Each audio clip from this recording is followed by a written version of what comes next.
Entonces es indispensable que ustedes sepan tratar una hipertensión arterial, así como diagnosticarla. ¿Okay? Deben de saber, guarden silencio, a ver, guarda silencio.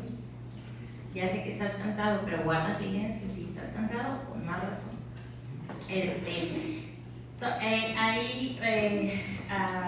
Hay reuniones anuales donde mucha gente se reúne año consecutivo para evaluar las guías y modificar algunos. De hecho, para el 2024 hubo grandes modificaciones. A sus compañeros que expusieron ayer ya no les dije nada, pero obviamente que esta clasificación de hipertensión arterial ya es obsoleta, ¿ok?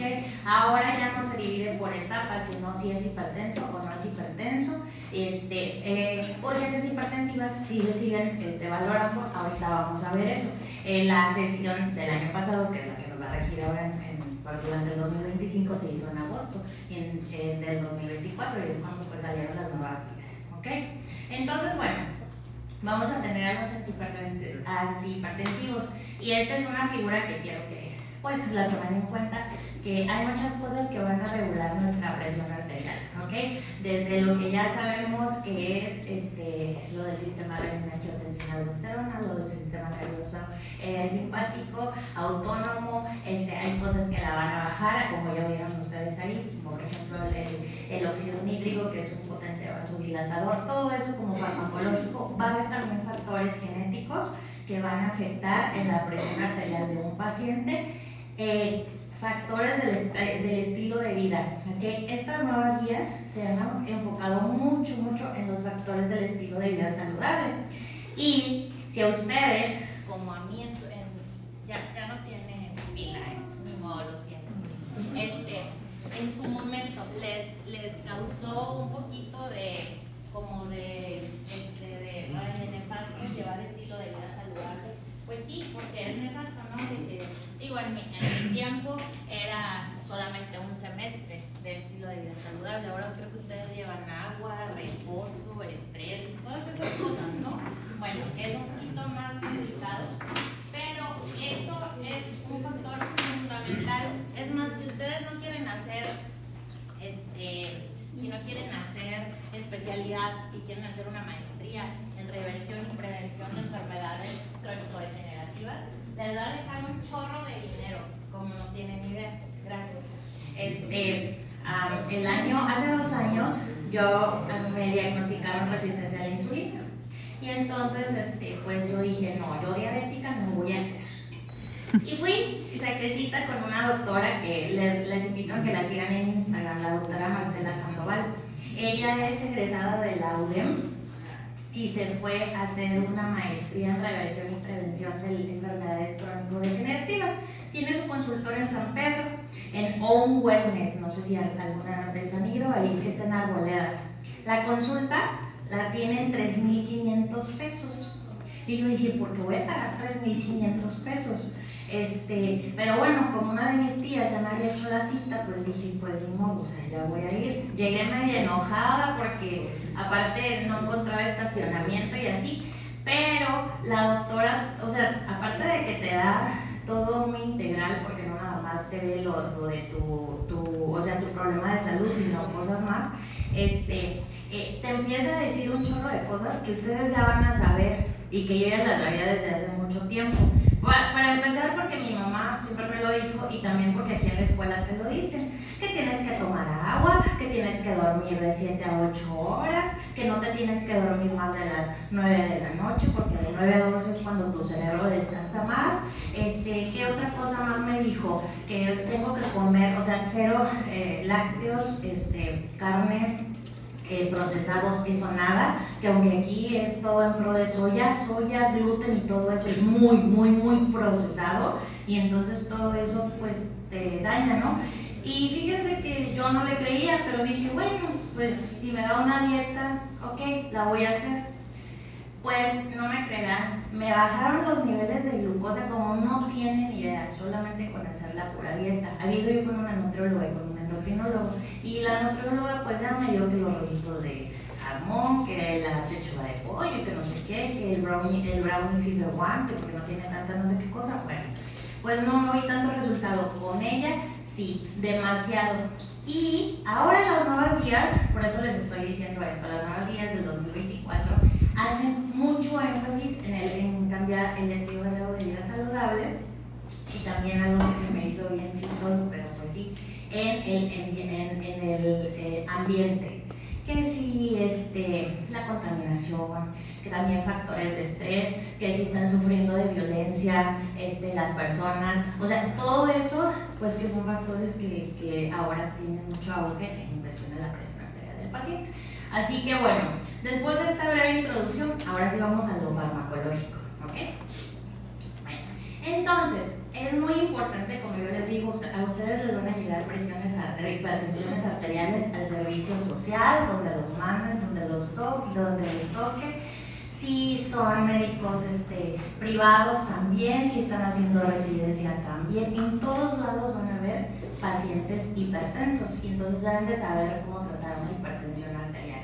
La hipertensión puede ser primaria o puede ser secundaria, como sus compañeros ya nos explicaron. La primaria generalmente va a ser en pacientes pues ya de edad avanzada, o bueno, no tan de edad avanzada, ¿verdad? Hay gente que no sé, a los 50, 55 empieza con problemas, que ahorita vamos a tener, que vamos a ver, o secundarios. Secundarios generalmente van a ser pacientes jóvenes, como ya vimos, ¿verdad? Y se los di en clase, se los puse también en el examen, por ejemplo, un paciente con un feocromocito, ¿ok? ¿Qué otras más? Crisis hipertensivas deben de saberlas tratar, y pacientes embarazadas con presión arterial elevada, ¿ok? Entonces es importante que ustedes sepan cómo tratar a esos pacientes. Ya nos dijeron sus compañeras también que la presión arterial va a estar dada por el gasto cardíaco y las resistencias vasculares. Entonces todo lo que te suba el gasto cardíaco y la resistencia vascular va a hacer que te aumente la presión, y las cosas que tengan que ver con el gasto cardíaco y resistencia vascular que bajen, pues eso te va a ayudar a bajar la presión arterial. Entonces vamos a hablar de 5 tipos de medicamentos: A, B, C, D y E, ¿ok? Entonces, en primer lugar vamos a tener a los A, que van a ser los antagonistas del sistema renina-angiotensina-aldosterona, ¿ok? Estos medicamentos, que son antagonistas del sistema renina-angiotensina-aldosterona, van a tener efecto tanto en el gasto cardíaco como en las resistencias, ¿ok?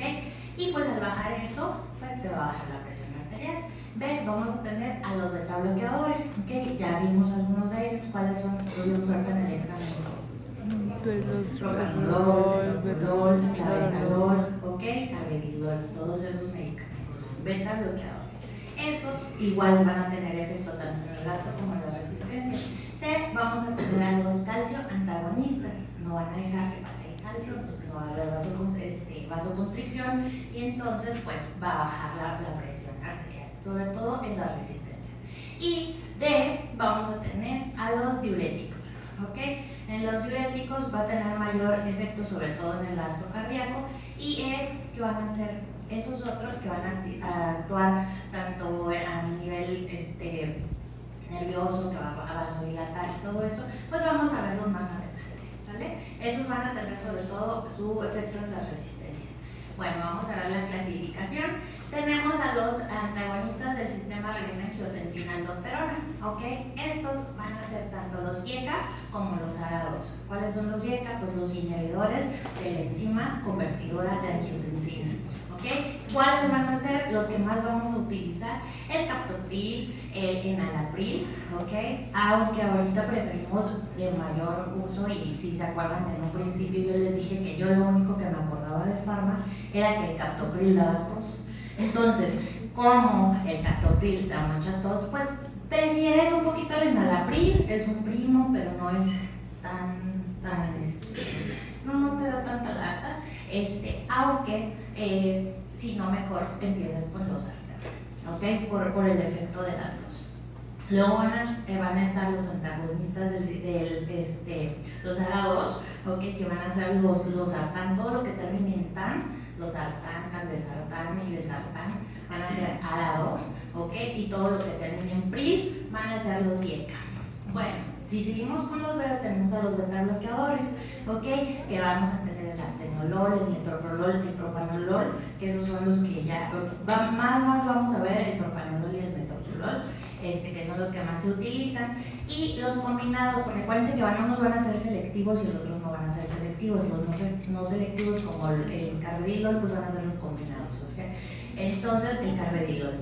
Luego tenemos los calcioantagonistas, vamos a tener las dihidropirimidinas y las no dihidropirimidinas. Dentro de los dihidropirimidinas vamos a tener a amlodipino, nifedipino, ¿ok? Y dentro de los no dihidropirimidinas, a diltiazem y a verapamilo, que verapamilo es lo que más vamos a utilizar. Dentro de los diuréticos vamos a tener a las tiazidas, a los de asa y a los ahorradores de potasio.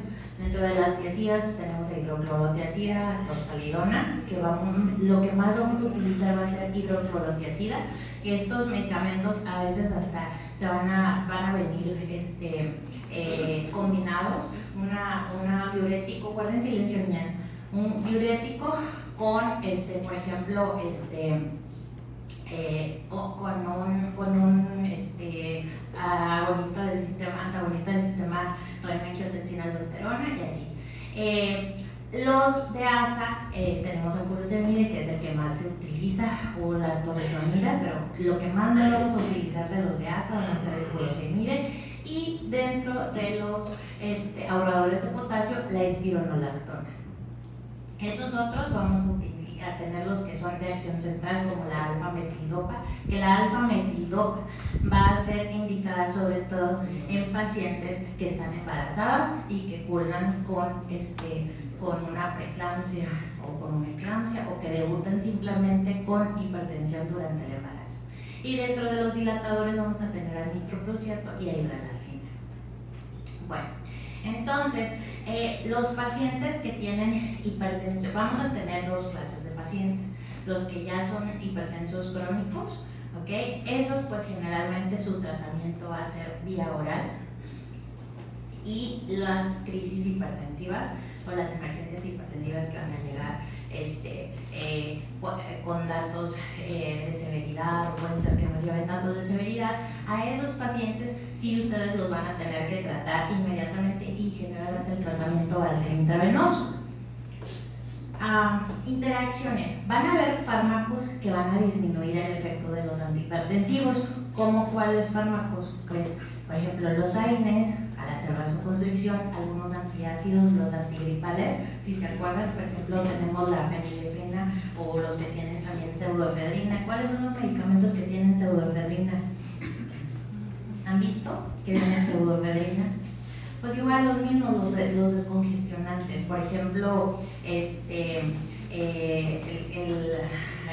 también aquí que hasta trae como una mujer que está así, que le está saliendo el moco,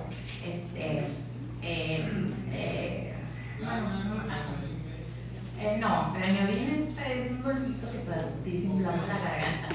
Bueno, trae amantadina, clorfenamina, paracetamol, como antifludes y estos medicamentos, ¿ok? Los corticoides también, ¿por qué? Pues porque van a hematizar. Hay otros medicamentos que van a potenciar su efecto, ¿ok? ¿Cuáles van a ser? Pues cuando se combinan entre grupos, obviamente que se va a potenciar el efecto del antihipertensivo. Las tiazidas, les digo yo, o sea, échenle pluma. Yo creo que en el 2000, yo salí en el 2013, 12, 11, como en el 2010 o en el 2009 aproximadamente. Me acuerdo cuando salió el Micardis Plus. Busquen ese medicamento. ¿Qué es lo que trae el Micardis Plus? Trae hidroclorotiazida y telmisartán, telmisartán y hidroclorotiazida. ¿Sí?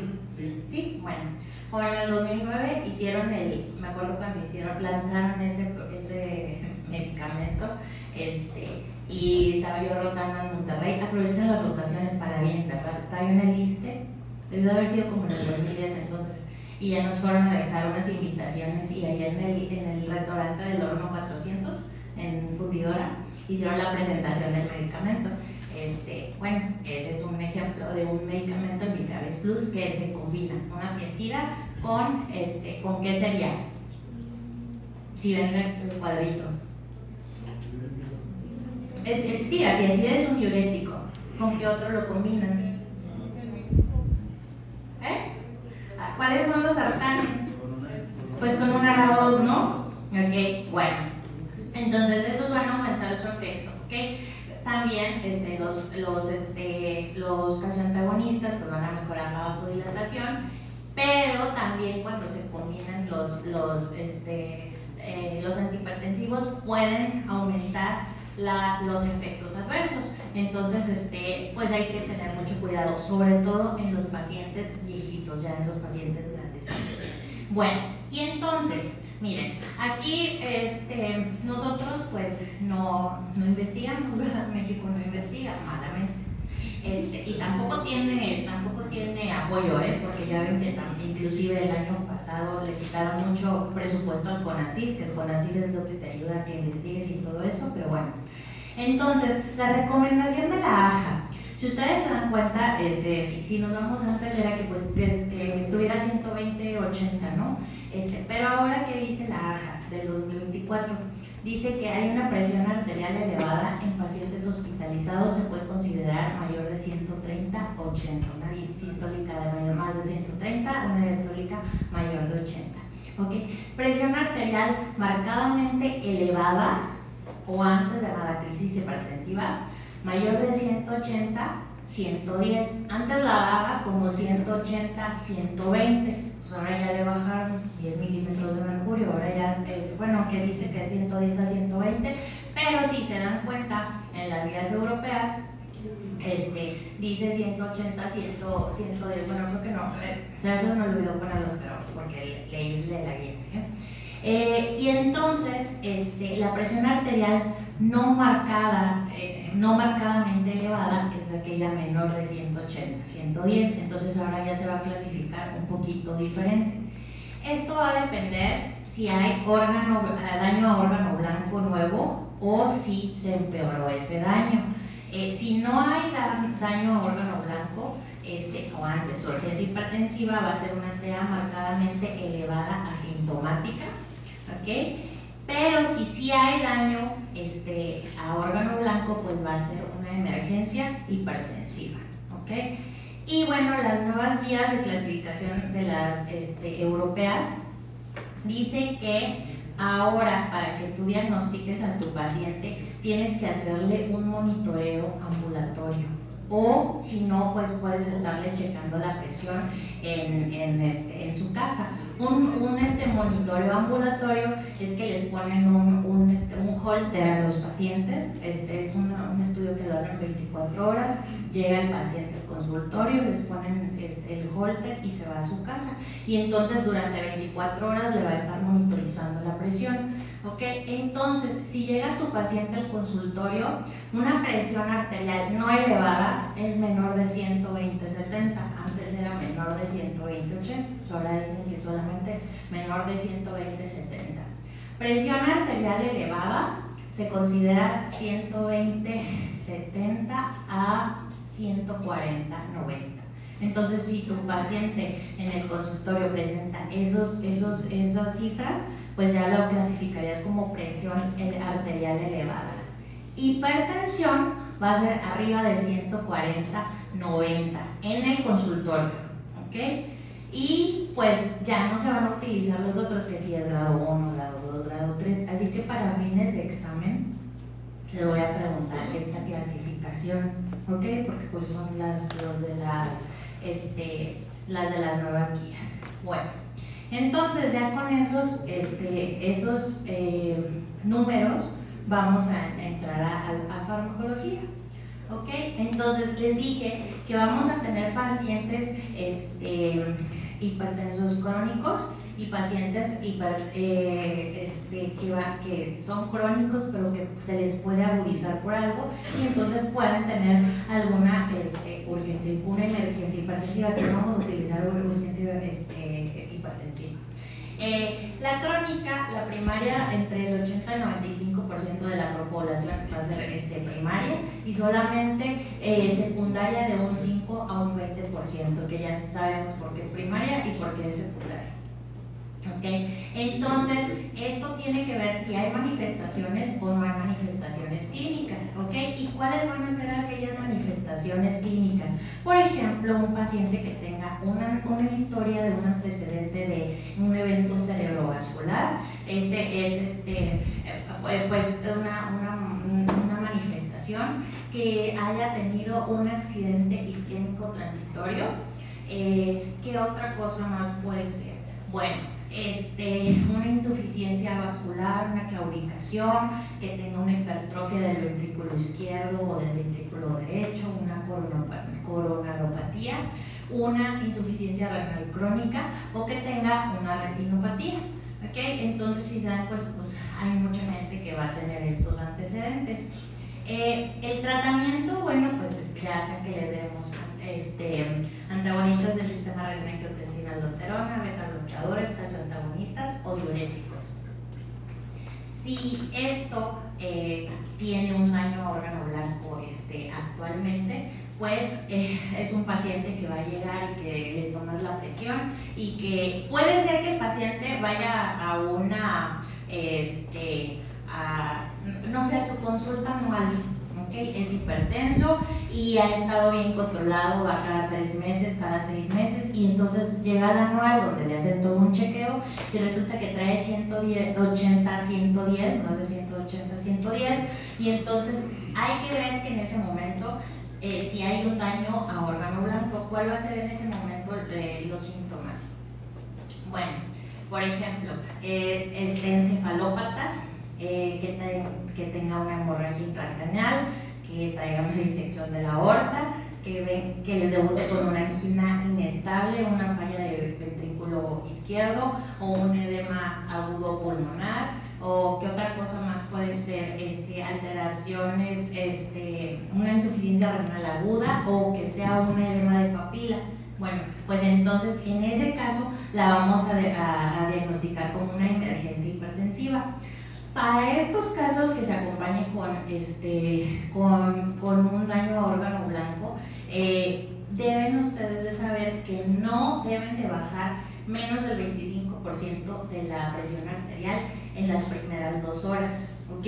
No se va a bajar abruptamente, se tiene que ir bajando de poquito en poquito, pues para que no vaya a haber algún daño más extra.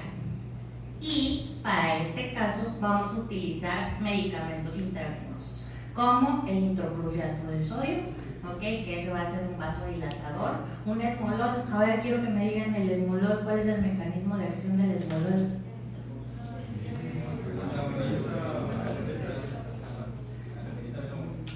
Beta 1B, acción ultracorta. Ajá, ese era lo diferente ahí en el examen, ¿ok? ¿Se acuerdan que les dije que este medicamento se utilizaba sobre todo para pacientes? Bueno, se utiliza para las crisis hipertensivas transoperatorias, entonces, porque como su semividad es muy cortita, hace el efecto luego, y le quitas el medicamento y pum, otra vez es hipertensa el paciente, ¿ok? Y vamos a tener el abetalol, que es un beta bloqueador también. Entonces, estos medicamentos los vamos a utilizar para las emergencias hipertensivas, ¿sale? Y bueno, entonces vamos a tener aquí al sistema renina-angiotensina-aldosterona, ¿ok? Y nos vamos a centrar en esto. Bueno, entonces aquí vamos a tener a la arteriola eferente y a la arteriola aferente y el túbulo contorneado distal. Entonces, si hay una disminución de sodio, ¿qué va a pasar con la presión arterial? Pues va a disminuir la presión arterial. Eso sus compañeras nos explicaron en la clase pasada, ¿ok? Pero también va a haber un aumento de renina. ¿Y qué va a pasar al haber un aumento de renina? Pues entonces va a venir el angiotensinógeno y entonces va a convertir angiotensina 1 y luego va a venir la enzima convertidora de angiotensina y angiotensina 1 la va a convertir angiotensina 2 y angiotensina 2 se va a ir al corazón, a los receptores de angiotensina y va a aumentar la vasoconstricción. Al aumentar la vasoconstricción, ¿qué va a hacer? Pues va a aumentar la presión arterial, ¿ok? ¿Qué más va a hacer? también va a aumentar el inotropismo, hipertrofia de ventrículo. Por eso los pacientes pues van a tener, los pacientes que son hipertensos ya crónicos, si ustedes les piden un electrocardiograma, van a tener hipertrofia del ventrículo, ¿okay? Eso es muy común. A nivel renal, ¿qué va a hacer? Pues por la arteriola eferente se va a ir a los receptores de angiotensina, va a haber una vasoconstricción, esto va a perfundir mejor y entonces, o sea, para que perfunda mejor, ¿verdad? Entonces, va a haber, pudiera haber una isquemia distal del riñón, y a nivel del glomérulo, pues va a liberar aldosterona. Y la aldosterona, ¿qué va a hacer? Pues también va a aumentar el inotropismo, también va a aumentar más la hipertrofia ventricular. Y a nivel de, también va a haber una recaptación de sodio, y a nivel del núcleo supraóptico, pues se va a liberar ABH, ¿ok? Y también, ¿qué más va a haber? Pues va a haber una reabsorción de sodio y agua, ¿ok? Y entonces esto va a hacer que aumente la volemia, ¿ok? Y esto, todo este relajo va a pasar en el paciente hipertenso, ¿ok? Sobre todo en el paciente con una hipertensión primaria, un paciente o un adulto mayor. Y entonces, ¿qué es lo que ocupamos? Pues ocupamos antagonizar ese sistema de renina-angiotensina-aldosterona. Y entonces, al primero que vamos a tener, nosotros vamos a tener aquí este medicamento que va a ser el alisquiren. ¿Qué va a hacer el alisquiren? Pues va a bloquear la renina. Y si bloquea renina, pues ya está bien padre, porque pues no va a ser todo su relajo. ¿Ok? Y otra cosa de que más vamos a tener al enalapril, que va a bloquear a los ECA, ¿ok? Entonces va a ser un inhibidor de la enzima convertidora de angiotensina, ¿ok? Y vamos a tener también a los sartán, que pues va a bloquear a los receptores AT2. Dentro de los IECA vamos a tener a captopril, ¿ok? Tenemos a captopril en presentación de 25 a 50 miligramos, eso se dan cada 8 horas, viene de 25 miligramos. En insuficiencia cardíaca, pues nos ayuda a que le demos 25 miligramos vía oral cada 8 a 12 horas, con una dosis máxima de 450 miligramos por día.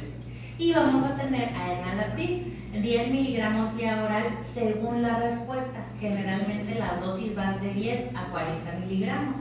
Estos están indicados para insuficiencia cardíaca y tratamiento post infarto agudo al miocardio. Entonces, los pacientes con insuficiencia renal crónica va a disminuirles la proteinuria y van a estabilizar la función renal. ¿Por qué? Porque van a disminuir la resistencia arteriolar eferente glomerular y una reducción resultante de la presión capilar intraglomerular.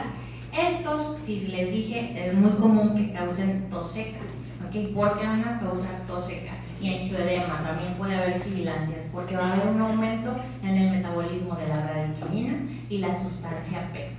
En el segundo y tercer trimestre del embarazo están contraindicados, ¿ok? Porque puede llevar a una hipotensión fetal, pues va a haber muerte fetal, anuria, insuficiencia renal, y están asociados también con malformaciones en el feto, ¿ok? Un paciente que tiene que es renal y que toma captopril a altas dosis, en los laboratorios pudiera llegar a haber neutropenia o proteinuria. Eso es en cuestión a los inhibidores de la enzima convertidora de angiotensina. Los ARA2, que aquí vamos a terminar ya la clase en los ARA2, vamos a tener a los sartanes, del misartán, los sartán. En los sartán tenemos de 50 miligramos vía oral cada 24 horas y el telmisartán, pues 40 miligramos vía oral cada 24 horas. Están indicados para la hipertensión arterial, para insuficiencia cardíaca, para pacientes renales, también en pacientes que sean intolerantes a los IECAS por la tos, pues empieces con ARA2. Estos van a a tener como efecto adverso menos tos, porque no va a haber un efecto metabolizante de la bradiquinina, y generalmente son los que se van a combinar. ¿Okay? Entonces, ¿a quién le vas a dar un medicamento combinado? Pues a un paciente que tiene una hipertensión de difícil control. Entonces, aquí tenemos a telmisartán con hidroclorotiazida, ¿okay? O también tenemos a candesartán con hidroclorotiazida, que estos serían los ARBs, ¿okay? Entonces, hasta aquí nos vamos a quedar con la clase.